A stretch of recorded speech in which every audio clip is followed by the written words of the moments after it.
stop. Keep going. What if you fail?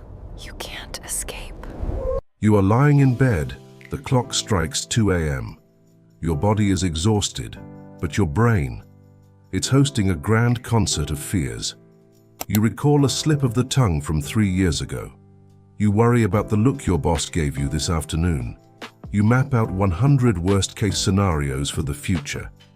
Listen, overthinking isn't thinking carefully. It is a self-destructive mechanism. Science proves that overthinking reduces your actual problem-solving ability by 80%. It's like trying to run a marathon on a treadmill. You sweat, you're exhausted, but you're going nowhere. In this video, I won't just tell you to just relax, because I know that's useless. I will provide you with a mind management system based on neuroscience so you can unplug these toxic thought streams immediately. If you don't control your mind, it will control your entire life. Let's start right now. Why do we overthink? Imagine your brain is a state-of-the-art security system. Its mission is to protect you from danger. 10,000 years ago, danger was a tiger in the bushes. Today, danger is the judgment of others or failure. The problem is, this security system is too sensitive. It sounds the alarm even when it's just a falling leaf. I have a friend who spent 4 hours analyzing a mere 3-word text message from her lover. She pored over every comma, trying to decipher the tone through the phone screen. The result?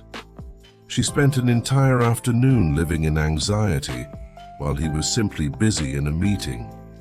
The valuable message: thinking is a tool. When you aren't using the tool, put it down.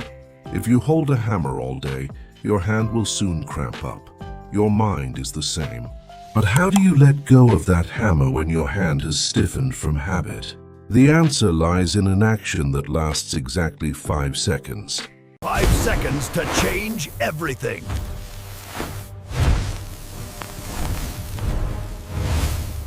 The 5-second rule, the jolt to awaken. There is a loophole in psychology that you can exploit. The brain needs a short window of time to move from thought to paralysis. That window is usually 5 seconds. When you realize you are beginning to spiral into a worry, count backward. 5, 4, 3, 2, 1. Why count backward? Because when you count forward, the brain can keep counting forever. But when counting backward, you force the brain to focus in order to stop at number 1. That is when you break the circuit of anxiety. Practical example. You are hesitating to make an important phone call for fear of rejection. You start thinking about what you will say, what they will think. Stop. 5, 4, 3, 2, 1. Press the call button. The lesson. The gap between a happy person and a suffering person isn't about who thinks more, but about who dares to act faster to end the torment of the mind. If the 5-second rule is the emergency brake, the next technique will help you clear out the warehouse of mental junk, accumulating in your head every day. Peace is a choice.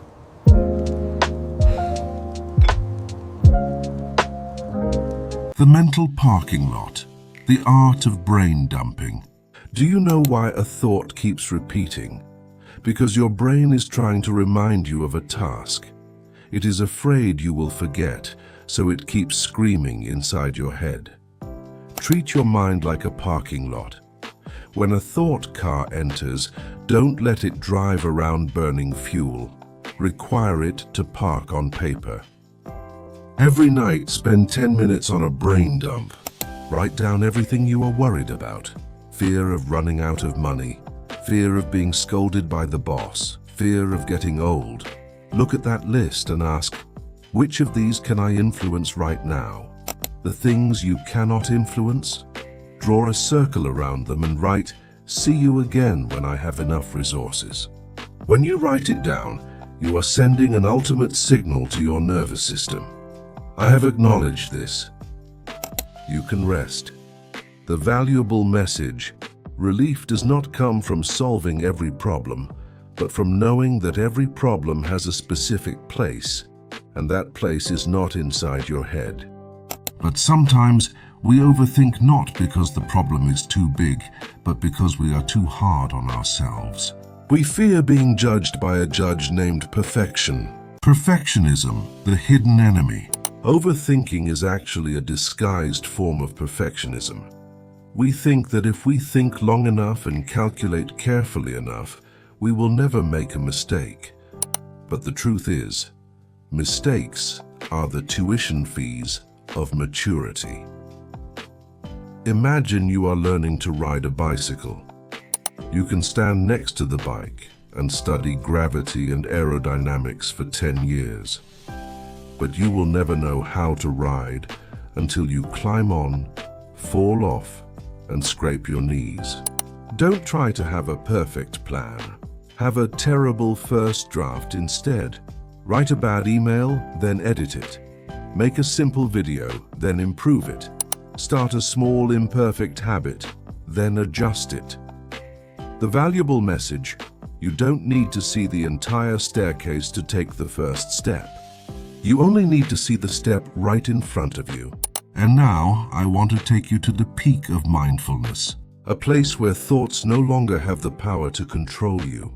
You are not your thoughts. This is the most important lesson that took me 10 years to understand. Most of us identify ourselves with what we think. When you think, "I am a failure," you believe it is the truth. But listen to this. You are not your thoughts. You are the one observing those thoughts. The sky is not the clouds. The clouds can be pitch black, they can be stormy, they can be gloomy. But the sky is always there, deep blue and tolerant behind it all. Your thoughts are exactly like those clouds. Don't try to chase them away and don't cling to them.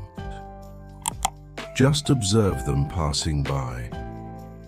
Whenever a negative thought appears, instead of saying "I am anxious," try saying, "I notice that an anxious thought is appearing within me."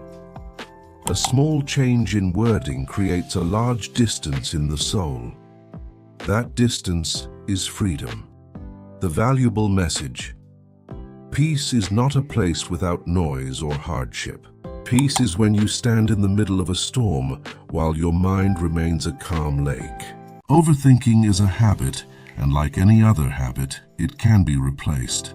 Don't be discouraged if tomorrow you find yourself lying awake at midnight again.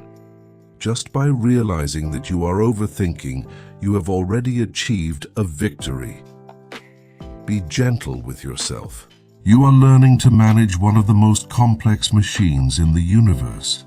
If you have applied all the steps above, you've broken the thought circuit, you've done a brain dump, but you still feel a lingering sadness, an unnamed sense of emptiness when facing the silence, then perhaps the problem doesn't lie in your thoughts.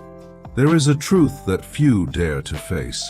We use overthinking to avoid looking deeply into our own souls. I have put a lot of heart into making another video specifically for that feeling. The hidden reason you feel empty inside. There, I will show you why emptiness is not the enemy, but a bell calling you back home. Click on that video right on the screen. We will meet again at a deeper emotional level. Thank you for being here, for having the courage to face yourself. You are not alone on this journey. The final message: a peaceful mind is the greatest gift you can give yourself. Claim it today.